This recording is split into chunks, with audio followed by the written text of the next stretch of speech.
Title: The Superpower Spectrum: How China Assembled the Full Stack of Global Influence. Section 1, Introduction. Since the end of World War II, global leadership has not been defined by raw population or geographic reach alone. It has belonged to those rare nations capable of projecting influence across three foundational dimensions: military strength, financial control, and technological leadership. These form what we call the superpower spectrum, the full stack of global power. For much of the 20th century, the United States was the only country to possess and deploy all three titles of power simultaneously. It built military alliances and forward bases across the globe, established the US dollar as the world's reserve currency, and led the world in innovation through Silicon Valley, DARPA, and the post-war academic-industrial complex. The result was not merely influence, it was hegemony. Other nations have tried to challenge this position, but each failed for the same fundamental reason: incompleteness. The Soviet Union had military and technological prowess, but lacked financial infrastructure. Japan mastered finance and technology, but never had a serious military projection capability. Their power was partial, and therefore temporary. China has broken this pattern. Over the past 3 decades, it has methodically assembled a full-spectrum superpower strategy. It has modernized its military, created alternative financial channels, and become a global technological leader in fields ranging from artificial intelligence to electric vehicles. Unlike its predecessors, China is not asking to join the US-led system. It is building a parallel one. This exposition outlines how China came to hold the full stack of global influence, how the US has responded by narrowing its focus, and why the future of global power will be shaped not just by empires or ideologies, but by how nations coordinate across the superpower spectrum. Section 2. The Three Titles of Power Framework. To understand the evolution of global leadership, we must define its core components. Superpower status is not a matter of rhetoric or symbolism. It is about operational leverage across 3 mutually reinforcing domains. Military power. Military superpowers possess more than a strong defense force. They can project power across oceans, maintain global bases, enforce red lines, and credibly deter peers and adversaries. Key indicators include a blue water navy, missile defense, nuclear triad, cyber warfare, and space command. The purpose is security dominance and deterrence of systemic threats. Financial power. Financial superpowers control how value flows. They issue the world's most trusted assets, set the terms of global credit, and dominate the plumbing of international payments. Key indicators include reserve currency status, sovereign debt demand, control of trade settlement infrastructure such as SWIFT, and influence over institutions like the IMF and World Bank. The purpose is monetary leverage and systemic control. Technological power. Technological superpowers set the pace of innovation and the rules for its application. They own the intellectual property, control the platforms, and define the standards. Key indicators include global patents, semiconductor capacity, software dominance, and dual-use technology in fields like artificial intelligence, biotechnology, and communications. The purpose is civilizational leadership and operating system control. When a nation holds all 3 titles, it does not just compete, it defines the playing field. Section 3, Post-World War II Timeline, Hegemony, Challengers, and Collapse. The modern era of global power began in 1945. The Second World War did not just end old empires. It ushered in a new kind of dominance. The United States emerged from the conflict with unmatched industrial capacity, global goodwill, and the only intact financial system. From that foundation, it constructed the first and only full-spectrum superpower in history. The United States, from 1945 to the 2000s, held all 3 domains: military, financial, and technological. Its hegemonic rise was built on Bretton Woods, Cold War leadership, and the post-war technology boom. It established the dollar system, dominated trade, and led the arms race and space race. Silicon Valley became the world's innovation engine. The U.S. Navy became the guarantor of maritime trade. The dollar became both the lubricant and the weapon of the global economy. But no hegemony goes unchallenged. The Soviet Union, from the 1950s to 1991, posed the most direct challenge to U.S. military and technological superiority. It matched nuclear arsenals, sent the first satellite into space, and maintained a global network of client states. But it lacked financial integration. The ruble was not convertible. The Soviet bloc was isolated from global capital markets. Its command economy could not generate surplus innovation or trade surpluses. Outcome: collapse from within. Military strength and scientific capacity were not enough without a financial engine to sustain them.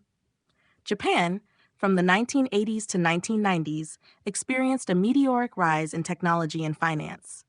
It pioneered semiconductors, dominated electronics exports, and became the largest foreign holder of U.S. treasuries. But Japan's constitution, written under U.S. oversight, renounced offensive military capabilities. Without strategic autonomy or force projection, its rise was economic but not systemic.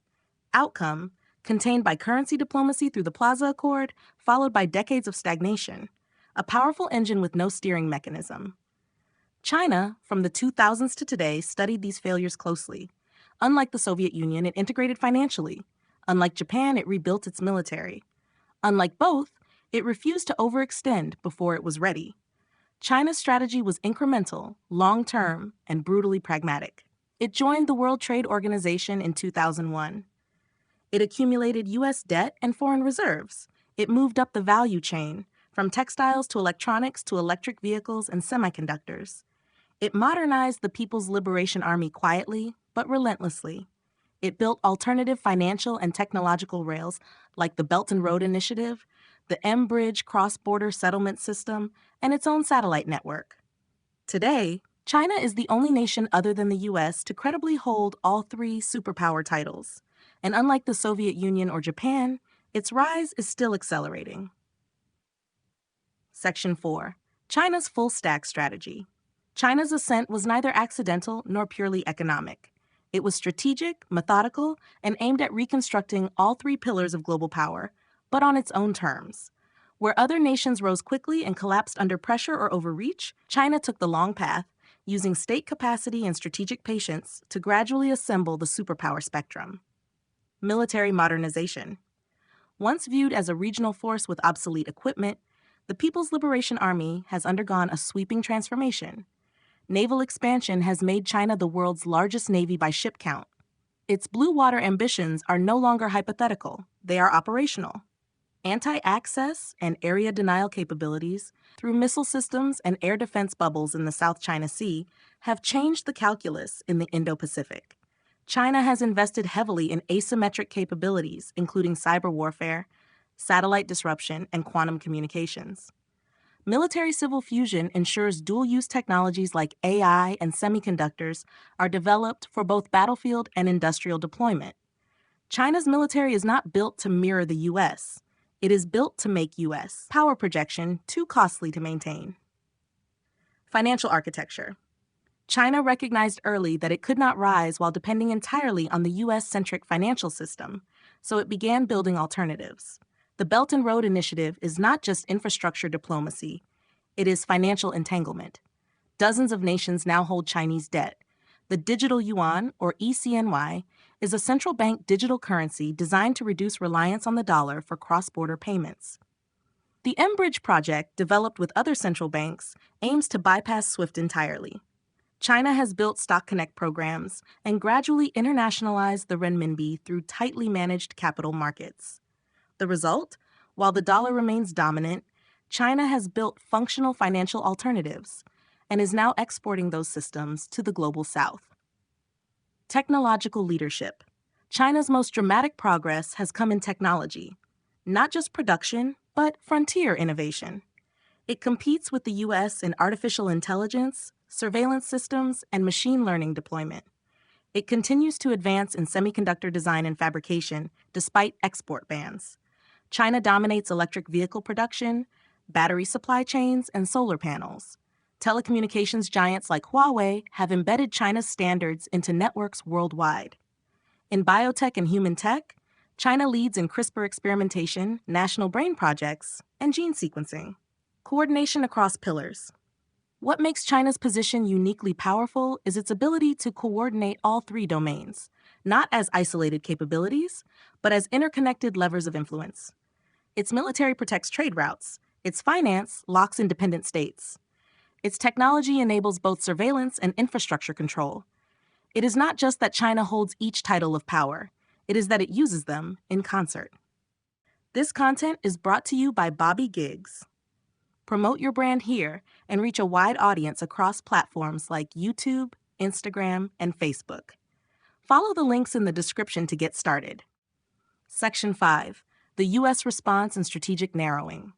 While China has expanded outward and upward, assembling the full spectrum of power, the United States has gradually contracted. It retains tremendous latent power, but its ability to exert that power across all domains has diminished. Faced with declining control over supply chains, monetary influence, and standard setting, the U.S. has begun to narrow its focus to areas where it believes it still has an advantage: ideology, alliances, and digital innovation. In response to China's rise, the U.S. has doubled down on partnerships with countries that share its political values. These include the Quad, AUKUS, NATO expansions, and renewed European cooperation. These alliances are aimed at containing China's sphere of influence, especially in the Indo-Pacific and emerging digital infrastructure zones.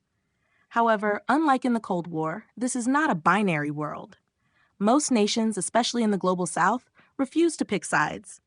Many will accept Chinese ports, Western software, and Gulf financing, all at once. The U.S. still holds soft power, but the era of universal compliance is fading. Influence is now conditional, contested, and contextual. Strategically, the U.S. is concentrating its energy on high-leverage technologies that require less reliance on physical supply chains and offer asymmetric returns. These are grouped into two domains: information and communication technology and biological and human technology. In the ICT space, the U.S. leads in AI research, cloud infrastructure, semiconductor design, and public blockchains. In the BHT space, it leads in mRNA platforms, gene editing, brain-computer interfaces, and human performance technologies. These are modular domains, and they align with the U.S.'s strengths: open innovation, elite universities, and venture-backed startups. However, they are lighter systems. They lack the geopolitical weight of ports, pipelines, and physical trade networks. America is becoming a high-performance specialized actor, no longer the global generalist it once was. At the same time, it is facing challenges to its financial supremacy. The rise of the petro-yuan, BRICS-led settlement systems, and dollar sanctions have accelerated global diversification away from U.S. assets. Meanwhile, decades of offshoring have hollowed out the American industrial base. Efforts to reshore manufacturing are underway, but they face labor shortages, inflation, and political gridlock. The U.S. still produces immense value, but increasingly in the form of code, not concrete. What's emerging is a recalibration of American power. The U.S. is no longer the uncontested global enforcer, but rather the lead architect of a coalition-based order. Its influence is concentrated in Europe, the Pacific Rim, and innovation-heavy economies. This is not irrelevance, but partial relevance. It now competes in a world that no longer runs on a single operating system. Section 6. Implications. The multipolar present. We are no longer predicting a multipolar world. We are living in one. For decades, global power was defined by a single command structure. The United States sat at the center, with military bases, financial institutions, and technology standards radiating outward. Globalization in that era was not neutral. It was Americanized. To integrate into the global economy was to integrate into the U.S.-led system. That system has fractured. Not because it failed, but because it was outgrown. China's rise didn't just contest U.S. power, it redefined the template of power itself. Rather than trying to reform or infiltrate the Western-led order, China has built its own rails. These include alternative payments networks, a competing trade zone, a surveillance-driven internet model, and parallel institutions such as the AIIB and BRICS+. China is not the factory of the world. It is the architect of a second global architecture. And crucially, this system is not ideological. It is transactional. Infrastructure, finance, and technology offered without lectures. The multipolar world is not split into rigid alliances, but into flexible, overlapping networks. India can join BRICS and deepen U.S. military ties simultaneously. Gulf states can invest in Chinese ports and buy American weapons. African nations can take Belt and Road loans while courting European aid. This is a world defined by strategic hedging, not loyalty. Nations are less interested in choosing sides and more interested in maximizing options. In this context, coordination is the new currency of power. Who can align actors, set standards, and manage friction across diverse systems? Here the contrast becomes philosophical. The U.S. model is increasingly one of decentralized coordination, public blockchains, open source software, modular biotech, and cloud-native warfare. It is fluid, dynamic, and difficult to suppress, but harder to steer. The Chinese model is one of centralized integration, vertically controlled supply chains, state-orchestrated finance, and strategic technology deployment. It is scalable, durable, and efficient, but potentially brittle under stress. These two modes of influence are now coexisting, colliding, and competing, not just in trade and tech, but in how nations are governed and how futures are built. This isn't Cold War 2.0, it's System War 1.0. Section 7. Conclusion. The superpower spectrum as strategic compass. History doesn't repeat, but it does reveal patterns. One of the clearest is this. Partial power decays, only full spectrum power endures. The United States proved this after World War II by holding all three superpower titles, military, financial, and technological, and wielding them in a coordinated, self-reinforcing manner. No rival could match it for 70 years. The Soviet Union tried with military and tech, but lacked finance. Japan had finance and tech, but no military. Both failed to complete the circuit. Only China has come close, and now it has done it. The superpower spectrum offers more than a way to look backward. It provides a framework for understanding what comes next. Military strength is no longer about dominance alone, but about denying others access. Financial power is being redefined through programmable money, cross-border rails, and debt diplomacy. Technological leadership now splits across two dimensions, the logic of machines and the logic of life. In this new era, power will be held not just by those who can build systems, but by those who can coordinate systems across domains, disciplines, and civilizations. The U.S., while no longer the universal sovereign, remains a formidable force, especially in open coordination technologies, human-centric biotech, and ideological resilience. China, meanwhile, is not a rising power. It is already a peer power, not in every metric, but in total capability. It has rebuilt the full stack, and it is now exporting the operating system that stack runs on. The age of single-system dominance is over. The age of strategic interdependence, messy, multipolar, and asymmetric, has begun. Whether that becomes a Cold War, a cooperative balance, or a new kind of fragmented normal depends on how each power chooses to use its spectrum.